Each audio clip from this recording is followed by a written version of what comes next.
Meu querido Josa, o Bahia começou o início do Brasileiro, estava bem, inclusive, né? Chegamos aí a ficar em quinto, sexto, se não me engano. Mesmo com essas derrotas, ainda estamos em 10º lugar, né? Mas a torcida, e aí trazendo um pouquinho do que o torcedor está sentindo, desde quando o Bahia estava no Campeonato Brasileiro ali, quinto colocado, a torcida ficava com muito receio, muito pé atrás. O desempenho do Bahia não era convincente para o torcedor. É claro que alguns torcedores estavam falando, não, o torcedor do Bahia é muito exigente e tudo, mas se mostrou que não era.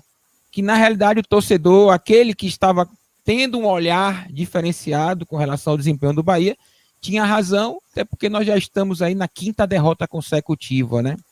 Faltava, de fato, o Bahia desempenhar o melhor futebol no campo, apesar de estivesse bem pontuado. Agora eu acho que não, agora nós já estamos correndo um pouco de risco, mesmo estando em 10º, uma derrota contra o Cuiabá vai nos trazer muitos problemas, né? Como é que você está vendo esse caminho do esquadrão, Josa? Te surpreende também? Você imaginava que o Bahia poderia passar por essa situação de 5 derrotas consecutivas, nenhum gol marcado, né? Gilberto é ainda o artilheiro da competição, mas como é que tá? Como é que você vê esse esquadrão, né? Que de uma hora para outra estava bem na competição em termos de pontos, cai o desempenho, cai de vez, 5ª derrota consecutiva.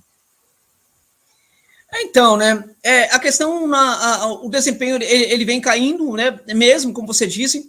Agora, a questão, eu acho que no começo da temporada eu falava o seguinte, eu acho que na época fizeram um vídeo e falaram o seguinte, o momento de uma grande mudança no comando é agora, né, você tem que tomar muito cuidado para mudar depois, até em função dessa nova regra que há no futebol brasileiro, né, regra que muitos clubes já estão dando um jeitinho de burlar, na verdade, né, porque aqui no Brasil é aquela coisa, sim, nós temos um jeitinho brasileiro, mas ele é perverso.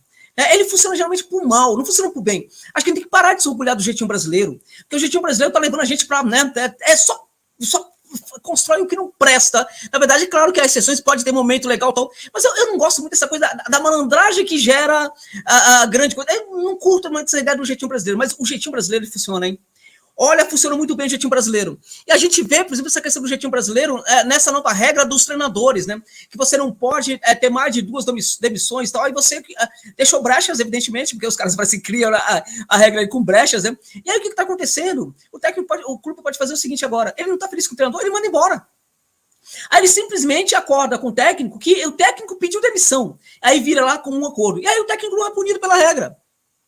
Só que para o clube aceitar, para que isso funcione, o clube tem que pagar uma boa grana para o técnico. Houve, por exemplo, uma questão da demissão no Cruzeiro, em que o Felipe Conceição ele foi tido como técnico que fez um acordo. Mas, na verdade, ele tinha pedido demissão. Mas, na verdade, depois ele reclama com o Cruzeiro, porque o Cruzeiro não pagou para ele. Houve ali, provavelmente, um acordo, e depois o Cruzeiro não depositou, e depois ele foi cobrar. Falou, não, eu não pedi demissão. Né? Isso aí está sendo arbitrado agora, pode gerar até um problema para o Cruzeiro ali.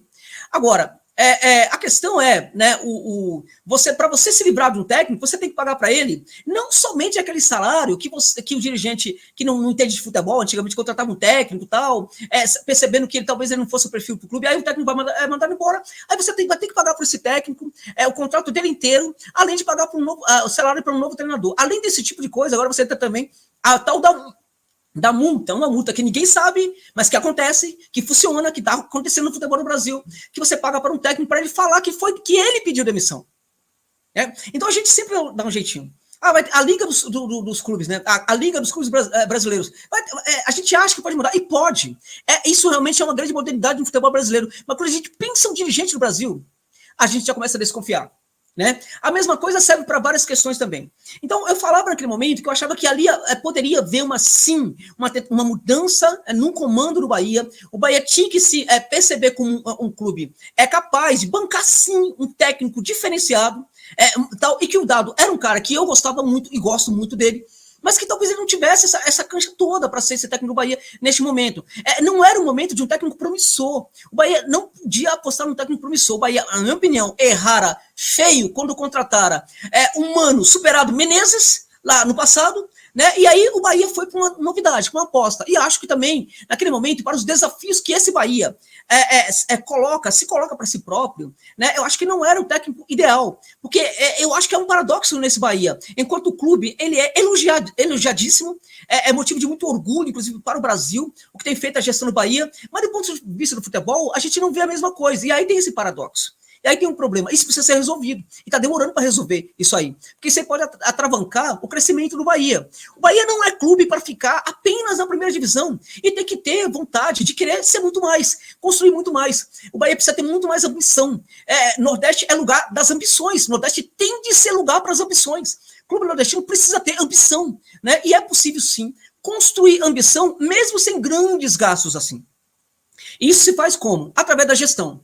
Do aprimoramento da gestão. Gestão que é muito bem executada no Bahia, mas gestão para o futebol, que na minha opinião é mal executada no Bahia, porque acho que os dirigentes entendem pouco de futebol.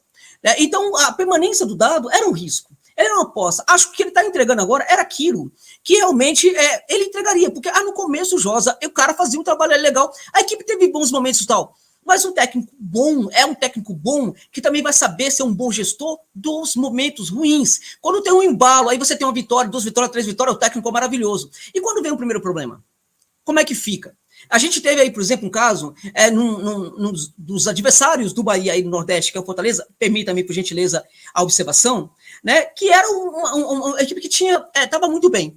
Ganhou as 4 primeiras partidas, aí começou a ter problema ali no seu jogo. Um dos problemas desse jogo, do jogo, era um dos problemas era que a equipe perdia o primeiro tempo. Ela não entendia o que estava acontecendo no primeiro tempo. Parecia ser um problema muito sério. E isso redundou em alguns resultados ruins e numa derrota para o Flamengo e também para o Atlético Paranaense.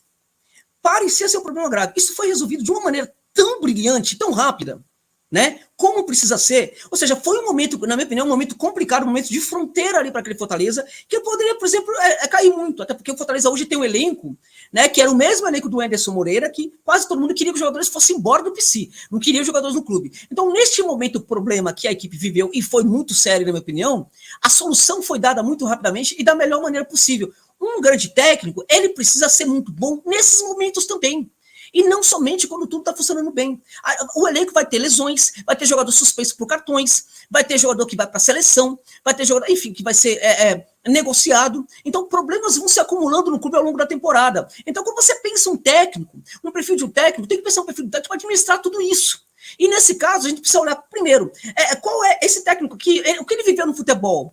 Como é que foi a temporada dele passada? Como teve problemas? Como é que ele soube lidar com isso? O que ele fez aqui para resolver esse problema? Como é que ele resolveu? E tal. E isso não se aplicava muito ao Dado. Então, faltava ali elementos para gerar uma permanência, para justificar mais a permanência do Dado naquele momento. Então, aquela coisa, o cara parece ter uma identificação, parece que tem uma questão aí com o Bahia, ele é um cara muito gente boa, tem tudo isso, ele realmente é um cara legal, mas o Bahia não precisa de um cara legal, não precisa de gente boa, precisa de um técnico eficiente e competente, né? Então, conforme foi passando a temporada e os problemas foram acontecendo, eles foram potencializando não somente desempenho, porque desempenho, e tem jogador que está devendo, é preciso pontuar, tem jogador na equipe do Bahia que está devendo realmente um melhor futebol, né? Agora, um problema maior que mesmo quando o jogador está devendo, deve muito, isto também precisa e deve, meus amigos, ser colocado nas costas do técnico de futebol. Porque uma grande mentira que nós contamos aqui no Brasil é essa mentira de que o técnico ele precisa fazer só o básico, ele não tem de desenvolver jogador, que não sei o que, tal, aquela coisa toda. Não é essa mentira, é a mentira de que tá mal, vamos contratar. Não, é mentira. Tá mal, vamos tentar ver o que a gente faz dentro de casa, o que a gente faz para arrumar. Né, e aí, nesse processo, tem um técnico que pode e deve desenvolver o melhor potencial do seu jogador. Aqui no Brasil se cobra muito pouco para técnico. Alivia para o técnico por causa de calendário, e está correto. Alivia para técnico por causa da maratona de jogos, enfim, essa coisa toda, lesões de jogadores, está correto. Mas é possível vivermos num mundo em que todos esses problemas vão acontecer e um técnico de futebol vai ser capaz de viver com esses problemas e ainda assim achar soluções para tais problemas e, sobretudo, potencializar o jogador. Porque quando o jogador está muito mal, isso também pode ter a ver com o técnico. Quando sobe um garoto da base, quase sempre, se ele era muito bom na base, ele não consegue se dar bem no profissional, muitas vezes a gente acha, o cara não era o momento para subir, houve um erro. O garoto tal, não sei o quê. Não, nem sempre é isso. Muitas das vezes é também a recepção que o técnico ocasiona para esse jogador, gera para esse jogador, e a partir dessa recepção, o olhar que ele gera também para esse jogador, e o trabalho que ele faz para continuar o desenvolvimento desse jogador. E para isso precisa ser técnico. Não pode ser uma aposta, tem que ser um técnico muito bom. E nisso, não somente o Dado, quase todos os técnicos do Brasil não sabem fazer esse trabalho. E precisamos cobrar esse tipo de coisa também do técnico aqui no Brasil. Porque, em geral, os técnicos, pelo menos das equipes da primeira divisão, são muito bem remunerados. Muito bem. Tem muito país aí que não paga o que se paga para técnico aqui no Brasil, dos times da primeira divisão. Né? Mesmo ali na Europa, tem muita gente que ganha menos do que os técnicos aqui no Brasil da primeira divisão. Né? Só que cobra-se muito pouco desses técnicos. Né? Até porque na nossa cultura, os jogadores resolviam muito dentro de campo no passado. Então a gente não olhava muito para o trabalho do técnico. Ele também, de certa forma, historicamente, talvez tenha se acomodado um pouco com esses aspectos. Né?